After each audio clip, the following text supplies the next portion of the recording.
Waiting for Rain, In Cahoots Press 2024.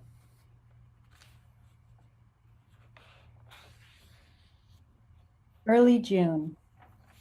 With each breath, I measure our descent into drought. Undulant green withering to a wreckage of parched grass. The golden hills, now fire food, laid bare. I listen to the foreboding rattle of dry stalks.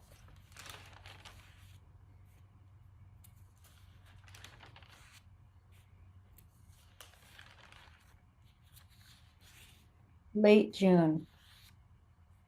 I awaken to find our red sun umbrella dangling in a tree, swept up and over the roof by the ferocious gusts of an overnight gale.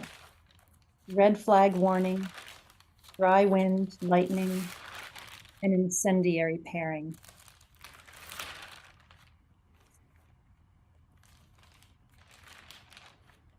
August. The distant hills are muted by thickening air. Haze clings to oak branches, curtains, lungs. I taste the dread, seek reassurance in an online weather map. Smoke respects no boundaries. Shadowy plumes stretch all the way to my family on the East Coast.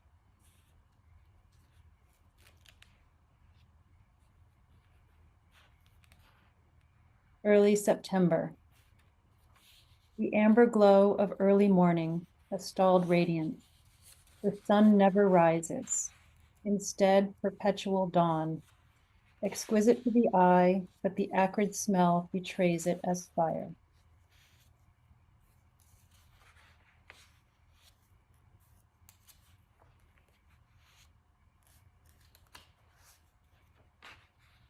Late September.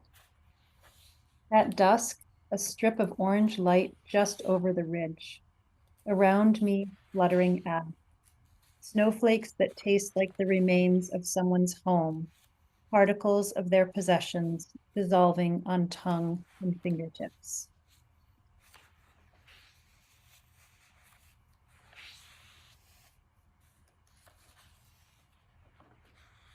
October. Evacuation orders, online alerts, sirens interlacing, rolling blackouts, an ensemble that invites panic.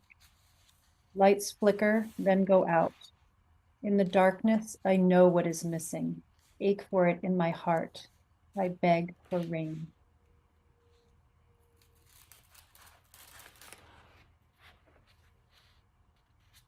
Mid-November. At last, rain arrived, a blessing, a mercy, then a fury, an atmospheric river, and a bomb cyclone. Water rushing, rising, the roads become rivers, the fields become lakes. I've always wanted waterfront property.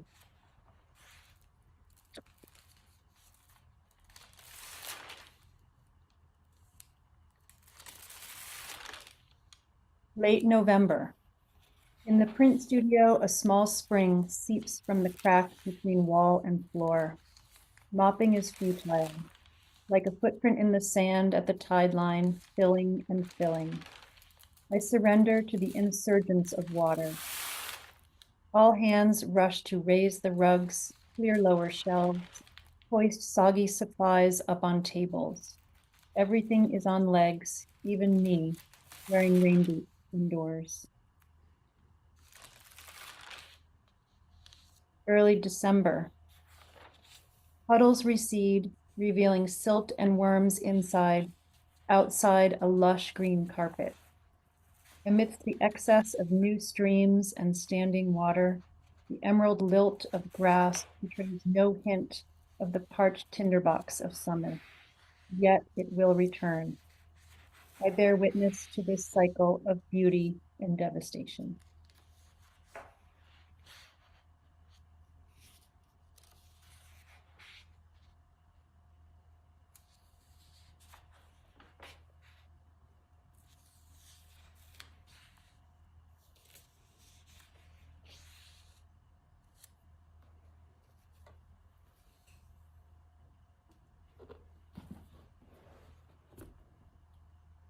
Thanks, everybody.